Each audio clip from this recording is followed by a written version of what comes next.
Hello students, हमारा आज का टॉपिक है राइनिया। स्टूडेंट्स, राइनिया एक जीवाश्मी पौधा है। जीवाश्मी पौधे उन्हें कहते हैं जो लाखों करोड़ों साल पहले इस धरती पर पाए जाते थे, लेकिन आज सिर्फ इनके रेमिनेंट या रेजिड्यूज कुछ फॉसिल या जीवाश्म के रूप में हमारे पास उपलब्ध है। राइनिया टेरिडोफाइट का एक प्लांट है जिसके बारे में आज हम डिटेल में पढ़ेंगे। Rhynia. Rhynia is a single species genus of Devonian vascular plants. Rhynia Devonian period की जो वेस्कुलर प्लांट्स थे उसका एकमात्र सिंगल स्पीशीज है। Rhynia guanivogani was the sporophyte generation of a vascular, exile and free sporing diplohaplontic embryophytic land plant of lower Devonian period. Rhynia की एक species है Rhynia गुआनिवोगानी। ये इसकी स्पोरोफिटिक जनरेशन है, मीन्स दो अवस्थाएं होती हैं प्लांट्स के अंदर, बीजाणुद्भिद और युग्मोद्भिद, स्पोरोफाइट एंड गैमिटोफाइट। तो जो राइनिया गुआनिवोगानी है ये बीजाणुद्भिद अवस्था है जो कि वेस्कुलर है, मीन्स इसके अंदर वेस्कुलर सिस्टम या वेस्कुलर टिश्यू प्रेजेंट थे। साथ ही साथ एक्सियल और फ्री स्पोरिंग डिप्लोहेप्लॉन्टिक। डिप्लोहेप्लॉन्टिक मीन्स ऐसी लाइफ साइकिल जिसके अंदर स्पोरोफाइट के बाद गैमेटोफिटिक जनरेशन और गैमेटोफिटिक के बाद स्पोरोफिटिक जनरेशन आती है। और ये एक तरीके के लैंड प्लांट्स थे जो लोअर डिवोनियन पीरियड के अंदर पाए जाते थे। That had anatomical features more advance than those of bryophytes. और अगर एनाटॉमिकली इन्हें स्टडी किया जाए तो इनके जो फीचर्स थे वो ब्रायोफाइट्स के कंपैरिजन में एडवांस थे। मीन्स जो टेरिडोफाइट्स थे उनमें सबसे प्रिमिटिव टाइप के जो फीचर्स हैं वो हमारे राइनिया के अंदर देखने को मिलते हैं, और ब्रायोफाइट्स के कंपैरिजन में इसके फीचर्स, एनाटॉमिकल फीचर्स जो थे वो एडवांस थे। सबसे पहले हम राइनिया का क्लासिफिकेशन या वर्गीकरण देख लेते हैं। डिवीजन ट्रैक्योफाइटा। ट्रैक्योफाइटा में उन प्लांट्स को रखा जाता है जिनके अंदर वेस्कुलर टिश्यू प्रेजेंट होता है। ब्रायोफाइट्स के अंदर वेस्कुलर सिस्टम नहीं होता है और टेरिडोफाइट्स के अंदर वेस्कुलर सिस्टम सबसे पहले डेवलप हुआ। और यहाँ पर जो राइनिया में वेस्कुलर सिस्टम था वो सबसे प्रिमिटिव प्रकार का था। क्लास राइनियोप्सीडा। राइनियोप्सीडा एक जो दो तरह की life cycle means diplohaplontic life cycle पाई जाती है, स्पोरोफिटिक जनरेशन और गैमिटोफिटिक जनरेशन, और उसमें जो वेस्कुलर टिश्यू है वो सबसे प्रिमिटिव प्रकार के मिलते हैं। इसी तरीके से ऑर्डर राइनियल्स, जहाँ पर होमोस्पोरस जो स्पोरेंजिया हैं वो समबीजाणुक अवस्था में मिलते हैं। फैमिली राइनिएसी एंड जीनस राइनिया, इसमें जो प्लांट था वो उसकी जो एरियल शूट है वो द्विभाजी शाखित है, उसके जो भी फीचर्स हैं वो काफ़ी प्रिमिटिव प्रकार के हैं। External structure of Rhynia. Rhynia की बाह्य आकारिकी की अगर हम बात करें तो the plant of Rhynia were herbaceous. जो राइनिया के प्लांट थे वो हर्बेशियस यानी कि शाकीय पौधे थे। राइनिया मेजर, ये एक इसकी स्पीशीज़ है राइनिया की। It was 50 centimetre in height and 1.5 to 6 millimetre in diameter. Means 50 centimetre जितने छोटे ये पौधे थे और लगभग 1.5 से लेकर 6 मिलीमीटर तक इनका डायमीटर या इनकी चौड़ाई थी। Whereas Rhynia gwynnevaughanii was only 20 centimeter long or 20 centimeter in height and 1.3 millimeter in diameter। और जो राइनिया गुआनिवोगानी वो इससे भी छोटा लगभग 20 सेंटीमीटर हाइट का प्लांट था। The plant body was differentiated into a subterranean rhizome with an abruptly turned upright photosynthetic aerial shoots। और यहाँ पर जो प्लांट बॉडी है, जैसे नॉर्मल जो टेरिडोफाइट्स है उसके अंदर प्लांट बॉडी जड़, तना और पत्ती में विभाजित होती है, लेकिन यहाँ पर जो प्लांट बॉडी थी उसके अंदर राइजोम प्रेजेंट थे जो हॉरिजॉन्टली मौजूद थे, और डाइकोटोमसली ब्रांच जो एरियल शूट थी वो प्रेजेंट थी, और साथ ही साथ ये जो एरियल शूट हैं वो फोटोसिंथेटिक थी। मीन्स इसके अंदर प्रकाश संश्लेषण का काम स्टेम या एरियल शूट के द्वारा किया जाता था। Roots were absent, but at places, rhizome was provided with tufts of unicellular rhizoids।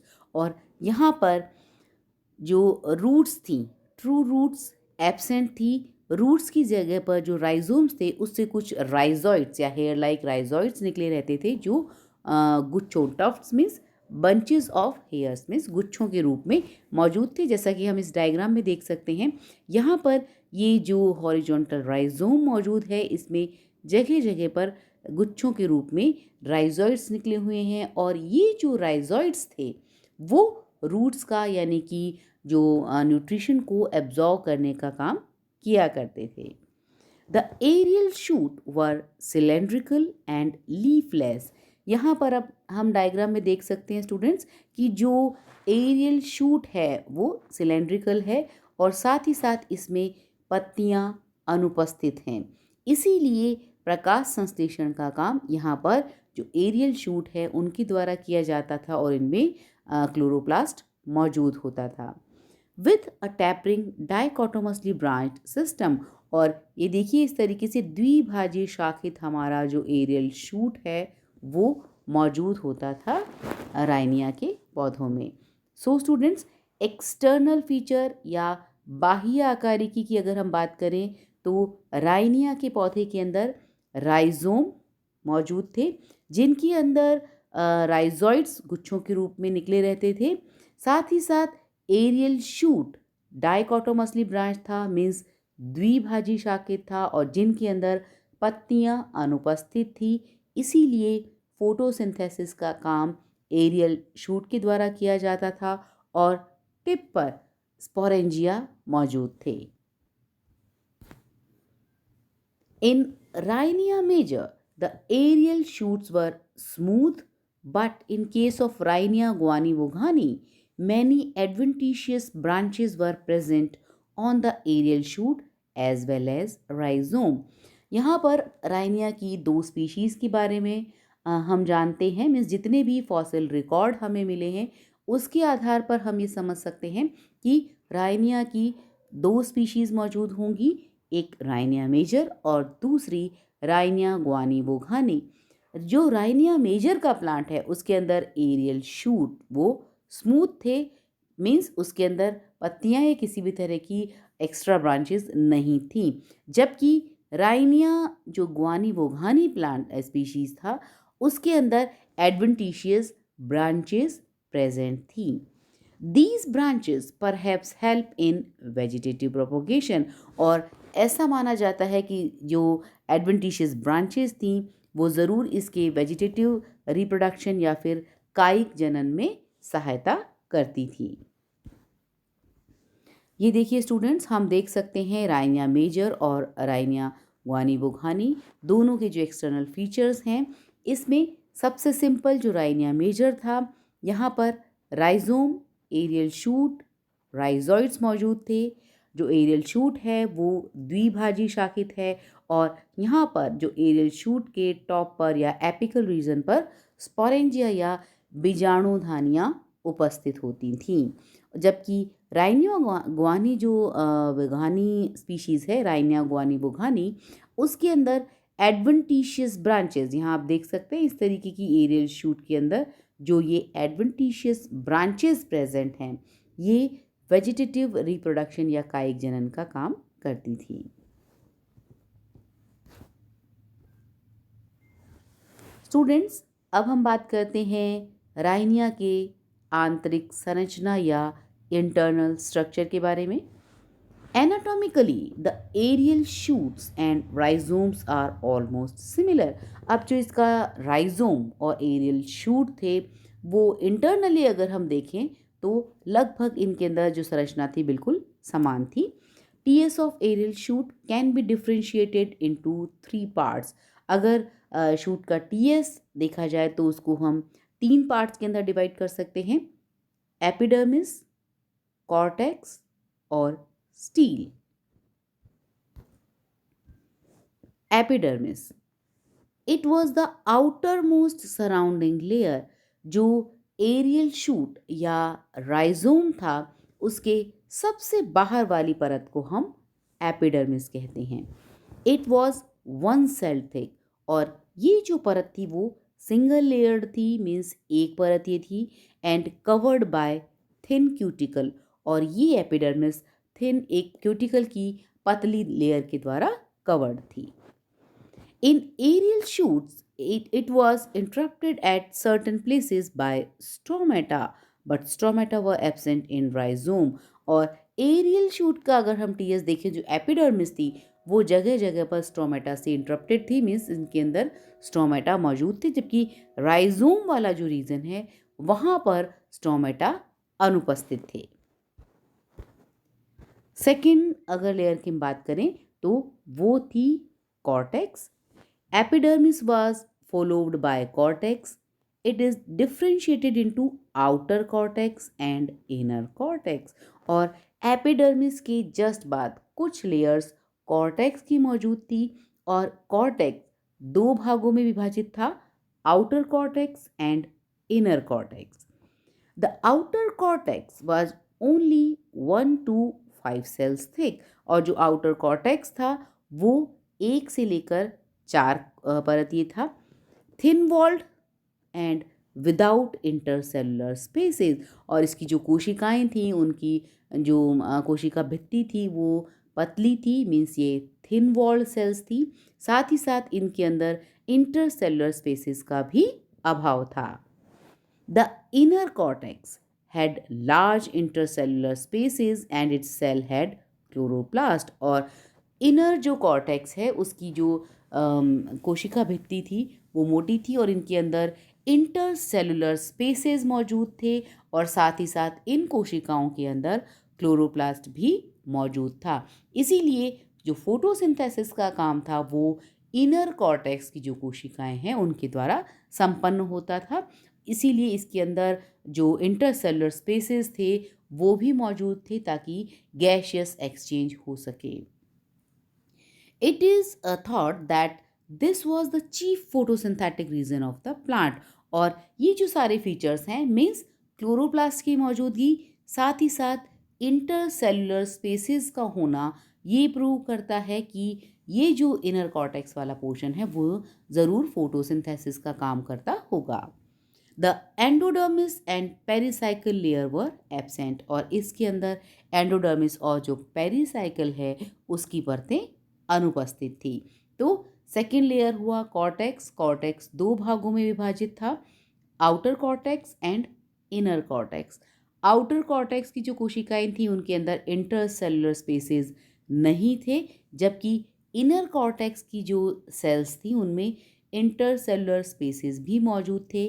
साथ ही साथ इनकी कोशिकाओं में क्लोरोप्लास्ट मौजूद था, इसीलिए ये कोशिकाएं प्रकाश संश्लेषण का काम करती थीं, और एंडोडर्मिस और पेरिसाइकल की लेयर्स एब्सेंट थी। Internal structure T S of aerial shoot and stomata.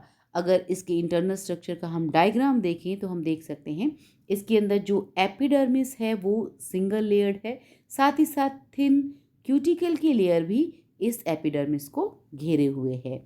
Cortex दो भागों में विभाजित है, outer cortex and inner cortex.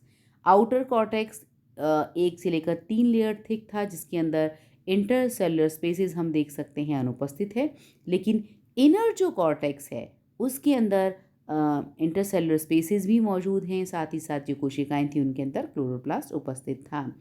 सबसे अंदर हम बात करें स्टील की तो स्टील के अंदर जाइलम और फ्लोएम मौजूद है, और स्टोमेटा एपिडर्मिस जगह जगह से जो स्टोमेटा है उसकी वजह से इंटरप्टेड है। स्टोमेटा गार्ड सेल्स और एपिडर्मल सेल्स स्टोमेटा के अंदर मौजूद थी। स्टील एपिडर्मिस, कॉर्टेक्स और उसके अंदर की तरफ जो सबसे इंटरनल पोर्शन है वो था stelar region, the centre of the aerial shoot और rhizome was occupied by steel. The steel was a protosteel और haplosteel. इसका जो स्टील था वो सबसे प्रिमिटिव प्रकार का था। लास्ट लेक्चर में हमने स्टीलर सिस्टम के बारे में पढ़ा था। उसके अंदर स्टूडेंट्स हमने पढ़ा था कि जो प्रोटोस्टील या ठोस रंभ है जिसके अंदर की पित्त अनुपस्थित होती है वो सबसे प्रिमिटिव प्रकार का होता है। वैसा ही प्रोटोस्टील और हैप्लोस्टील, प्रोटोस्टील का एक टाइप हैप्लोस्टील जिसके अंदर जाइलम की कुछ कोशिकाएं फ्लोएम की कोशिकाओं के द्वारा घिरी रहती हैं। तो ये जो हैप्लोस्टील सबसे प्रिमिटिव प्रकार का जो स्टीलर सिस्टम था वो हमारे राइनिया के अंदर उपस्थित था। The xylem was made up of annular tracheids and there were no sieve plates in the phloem. और यहाँ पर जाइलम में कुछ ट्रैकीड्स मौजूद थी और सीव प्लेट्स फ्लोएम के अंदर एब्सेंट थी। इस तरीके से हम ये कह सकते हैं कि राइनिया में सबसे प्रिमिटिव प्रकार का जो वेस्कुलर सिस्टम था वो मौजूद था। टीएस ऑफ राइजोम के अंदर हम देख सकते हैं फ्लोएम एंड जाइलम। हैप्लोस्टील सेंटर में कुछ जाइलम की कोशिकाएं हैं जो फ्लोएम की कोशिकाओं के द्वारा घिरी रहती हैं और ये inner cortex and outer cortex बाहर सबसे बाहर एपिडर्मिस की लेयर जो थिन क्यूटिकल से कवर्ड है। इस तरीके से राइजोम और जो एरियल शूट था उसका स्ट्रक्चर लगभग समान था। स्टूडेंट्स अब हम बात करते हैं रिप्रोडक्टिव स्ट्रक्चर ऑफ राइनिया के बारे में। The sporangia were borne singly on the apices of some aerial branches. और जो एरियल ब्रांचेस की हमने बात की थी एक्सटर्नल फीचर में कि वो द्विभाजी शाखित हैं, इन एरियल ब्रांचेस की कुछ ब्रांचेस के टिप पर एरियल ब्रांचेस के टिप पर स्पोरेंजिया लगे हुए थे। ईच स्पोरेंजियम बीइंग ओवल और स्लाइटली सिलेंड्रिकल स्ट्रक्चर। और ये जो स्पोरेंजिया थे वो ओवल शेप के हुआ करते थे with a little greater diameter than that of aerial branch। और इसका जो डायमीटर था मीन्स बीजाणुधानियों का जो डायमीटर था मीन्स उसकी जो चौड़ाई थी वो एरियल स्टेम से थोड़ी ज़्यादा थी। They were 12 millimetre long and 4 millimetre in breadth in Rhynia major. Rhynia major के अंदर जो स्पोरेंजिया थे वो लगभग 12 मिलीमीटर लंबे और 4 मिलीमीटर चौड़े थे। And 4 millimetre long and 1 millimetre broad in Rhynia gwynnevaughanii. और इसी तरीके से जो राइनिया गुआनी वोघानी स्पीशीज़ है उसके अंदर स्पोरेंजिया इसके कंपैरिजन में थोड़े छोटे, लगभग जो इनकी हाइट थी वो 4 मिलीमीटर और जो इनकी चौड़ाई थी वो 1 मिलीमीटर थी, मीन्स आकार में काफ़ी छोटे थे। ये देखिए इस तरीके से जो एरियल शूट थे जो डाइकोटोमसली ब्रांच थी द्विभाजी शाखित जो शाखाएं थी उनके टिप पर ओवल शेप की स्पोरेंजिया मौजूद हुआ करते थे। यहाँ पर हम देख सकते हैं स्पोरेंजिया के अंदर स्पोर टेट्राड्स और स्पोरेंजियल वॉल्स उपस्थित थी। अगर एक स्पोरेंजियम या बीजाणुधानी का लॉन्गिट्यूडनल सेक्शन मीन्स एलएस काटें तो it had a 5 cells thick wall. Sporangial जो वॉल है वो लगभग 5 परतीय मोटी थी। The outer most layer was 1 cell thick cuticularised epidermis. सबसे बाहर की जो लेयर थी जो क्यूटिकल से ढकी हुई थी वो सिंगल लेयर्ड एपिडर्मिस थी। It was followed by 3 cells thick middle layers of the walled cells। और इसके जस्ट बाद में लगभग 3 परतीय मोटी मिडल लेयर्स की वॉल मौजूद थी। The inner most layer was 1 cell thick called tapetum। और जो सबसे अंदर की परत थी जिसे टेपिटम के नाम से जाना जाता है जो कि जो ग्रोइंग स्पोरेंजिया हैं जो डेवलपिंग स्पोर्स हैं उसको न्यूट्रिशन या पोषण प्रदान करने का काम करती है।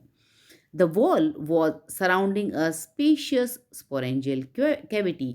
और ये जो सारी दीवारें थीं उनके सेंटर में एक बीजाणुधानी कैविटी मौजूद थी which was without columella and contained large number of spores.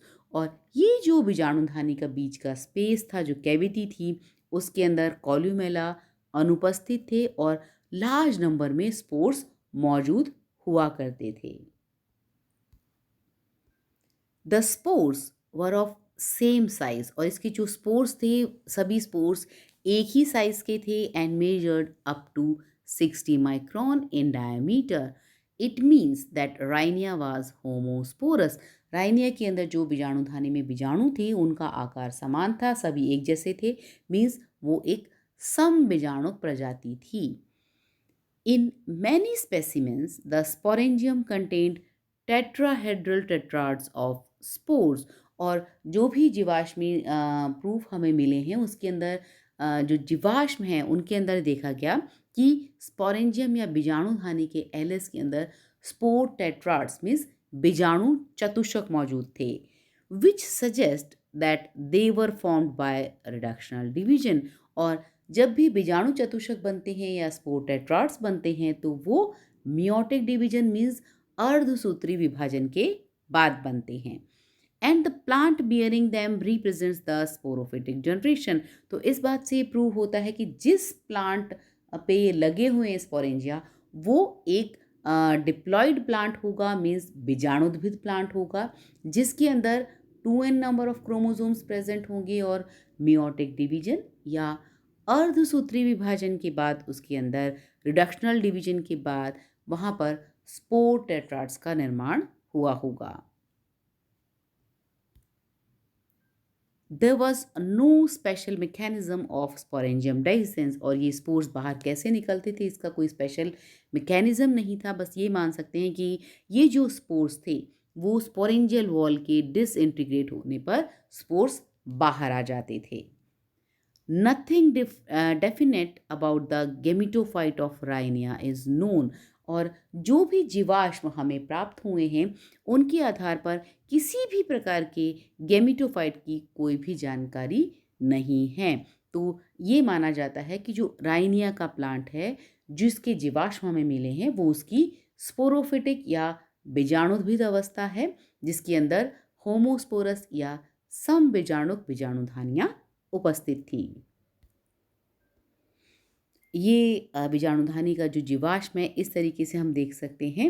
यहाँ पर एरियल शूट, उसके टिप पर कुछ स्पोरेंजिया मौजूद हैं। रॉक मीन्स जो जीवाश्म हैं वो ज़्यादातर रॉक पे इम्प्रेशन के रूप में या किसी और फॉर्म में हमें उसके रेजिड्यूज़ मिलते हैं। तो इस तरीके से रॉक के अंदर बीजाणुधानी का जो जीवाश्म हमें मिला है उसके आधार पर हम कह सकते हैं कि इसकी जो स्पोर्स थे वो स्पोर टेट्राड्स के रूप में यानी कि बीजाणु चतुष्क के रूप में उपस्थित थे और स्पोरेंजियल वॉल लगभग 4 से 5 परतीय थी। इसमें सबसे अंदर की परत टेपिडम जो डेवलपिंग जो स्पोरेंजियम थे स्पोर्स थे बीजाणु थे उनको न्यूट्रिशन या पोषण प्रदान करने का काम करती थी।